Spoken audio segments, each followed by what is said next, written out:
ಭಾರತದ ಚುನಾವಣಾ ಆಯೋಗವು ರಾಷ್ಟ್ರೀಯ ಮತದಾರರ ಪಟ್ಟಿಗಳ ವಿಶೇಷ ಸಂಕ್ಷಿಪ್ತ ಪರಿಷ್ಕರಣೆ ಮಾಡಿದ್ದು ಡಿಸೆಂಬರ್ 16ರಿಂದ ಅದನ್ನು ಪ್ರಕಟಿಸಲಾಗಿದೆ. ಮತದಾರರು ಈ ಪಟ್ಟಿಯನ್ನು ವೀಕ್ಷಿಸಿ ಆಕ್ಷೇಪಣೆ ಸಲ್ಲಿಸಬಹುದಾಗಿದೆ. ಅಲ್ಲದೆ ಹೆಸರು ಸೇರ್ಪಡೆ ಮತ್ತು ತಿದ್ದುಪಡಿಗೂ ಅವಕಾಶವನ್ನ ಕಲ್ಪಿಸಲಾಗಿದೆ.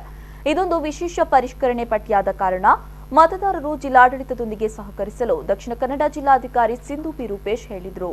ದಕ್ಷಿಣ ಕನ್ನಡ ಜಿಲ್ಲಾಧಿಕಾರಿಗಳ ಕಚೇರಿಯ ಸಭಾಂಗಣದಲ್ಲಿ ಸುದ್ದಿಗೋಷ್ಠಿಯಲ್ಲಿ ಮಾತನಾಡಿದ ಅವರು, ಡಿಸೆಂಬರ್ 16ರಿಂದ 2020ರ ಜನವರಿ 15ರವರೆಗೆ ಹಕ್ಕು ಮತ್ತು ಆಕ್ಷೇಪಣೆಗಳನ್ನು ಸ್ವೀಕರಿಸಲಾಗುತ್ತೆ. ಜನವರಿ 27ರಂದು ಅವುಗಳ ವಿಲೇವಾರಿ ಮಾಡಲಾಗುವುದು. ಫೆಬ್ರವರಿ 7ರಂದು ಮತದಾರರ ಅಂತಿಮ ಪಟ್ಟಿಯನ್ನು ಪ್ರಕಟಿಸಲಾಗುವುದು ಎಂದರು. ಕರಡು ಮತದಾರರ ಪಟ್ಟಿಯನ್ನು ಜಿಲ್ಲೆಯ ಎಲ್ಲಾ ತಾಲೂಕು ಕಚೇರಿ ಮತ್ತು ಎಲ್ಲಾ ಮತಗಟ್ಟೆಗಳಲ್ಲಿ ಪ್ರಚುರಪಡಿಸಲಾಗಿದೆ. ಇದಕ್ಕಾಗಿ ನೋಂದಣಾಧಿಕಾರಿ ಮತ್ತು ಸಹಾಯಕ ನೋಂದಣಾಧಿಕಾರಿಯನ್ನ ನಿಯುಕ್ತಿಗೊಳಿಸಲಾಗಿದೆ. ಡಿಸೆಂಬರ್ 16ರಂದು ಪ್ರಕಟಿಸಲಾದ ಕರಡು ಮತದಾರರ ಪಟ್ಟಿಯ ಪ್ರಕಾರ ಜಿಲ್ಲೆಯಲ್ಲಿ 8,38,185 ಪುರುಷರು, 8,69,381 ಮಹಿಳೆಯರು, 86 ತೃತೀಯ ಲಿಂಗಿಗಳ ಸಹಿತ 17,07,652 ಮತದಾರರಿದ್ದಾರೆ. 2019ರ ಲೋಕಸಭಾ ಚುನಾವಣೆಯ ಸಂದರ್ಭ 17,24,458 ಮತದಾರರಿದ್ದರು. ಇದೀಗ 16,806 ಮತದಾರರು ಹೆಚ್ಚಾಗಿದ್ದಾರೆ ಎಂದರು. ಇನ್ನು ಹೊಸದಾಗಿ ಸೇರ್ಪಡೆಯಾಗಿರುವ ಯುವ ಮತದಾರರಿಗೆ ಹಾಗೂ ಮೊದಲ ಬಾರಿ ಸೇರ್ಪಡೆಗೊಂಡ ಮತದಾರರಿಗೆ ಉಚಿತ ಗುರುತಿನ ಚೀಟನ್ನು ನೀಡಲಾಗುವುದು. ನಮೂನೆ 8 ಮತ್ತು 8ಎ ಅರ್ಜಿ ಸಲ್ಲಿಸಿ ತಿದ್ದುಪಡಿ ಮಾಡಿಸಿಕೊಂಡ ಮತದಾರರಿಗೆ ಪ್ರತಿ ಕಾರ್ಡ್ಗೆ ₹30 ಶುಲ್ಕ ಪಡೆದು ಗುರುತಿನ ಚೀಟಿ ನೀಡಲಾಗುತ್ತೆ.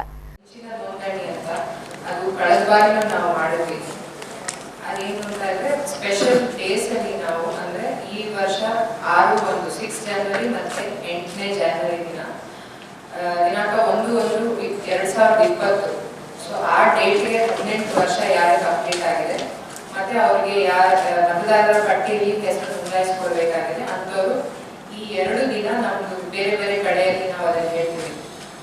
ಪ್ರತಿಯೊಂದು ಮತಗಟ್ಟೆಯಲ್ಲೂ ಸಹ ನಾವು ಈ ಹೆಚ್ಚಿನ ನೋಂದಣಿ ಅಂತ ರಿಜಿಸ್ಟ್ರೇಷನ್ ಪ್ರೋಗ್ರಾಮ್ ಮಾಡ್ತೀವಿ.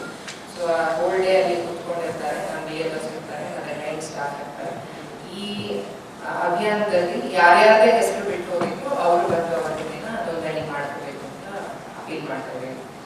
ಅದಕ್ಕೆ ಅರ್ಹತೆ ಕಾಮನ್ ಅಂದ್ರೆ 18 ವರ್ಷ ಆಗಿರ್ಬೇಕು, ಯಾವ್ಯಾವ ದಾಖಲಾತಿ ತರಬೇಕು ಅನ್ನೋದನ್ನು ನಾವು ನೋಟಲ್ಲಿ ಕೊಟ್ಟಿದ್ದೀವಿ.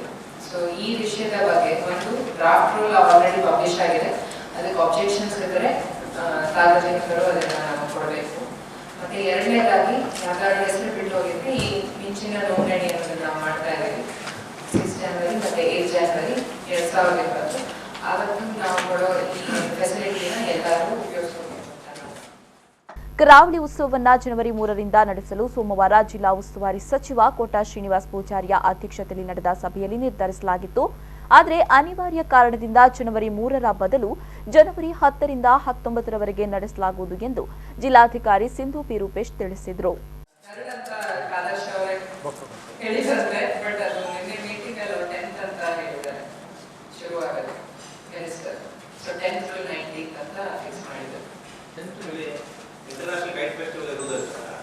ಅವ್ರನ್ನ ಟ್ರೈ ಮಾಡ್ತಾ ಇದ್ದೀವಿ. ಈಗ ಗುಜರಾತ್ನಿಂದ ಅಲ್ಲಿ 15 ತನಕ ಶೋ ಇದೆ. ಸೊ ಆಮೇಲೆ ಅವ್ರನ್ನ ಇಲ್ಲಿ ತರಲಿಕ್ಕೆ ಟ್ರೈ ಮಾಡ್ತಾ ಇದ್ದೀವಿ.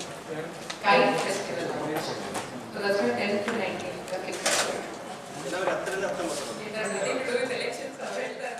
ಈ ಸಂದರ್ಭ ಸುದ್ದಿಗೋಷ್ಠಿಯಲ್ಲಿ ADC ರೂಪಾಜಿ ಉಪಸ್ಥಿತರಿದ್ದರು.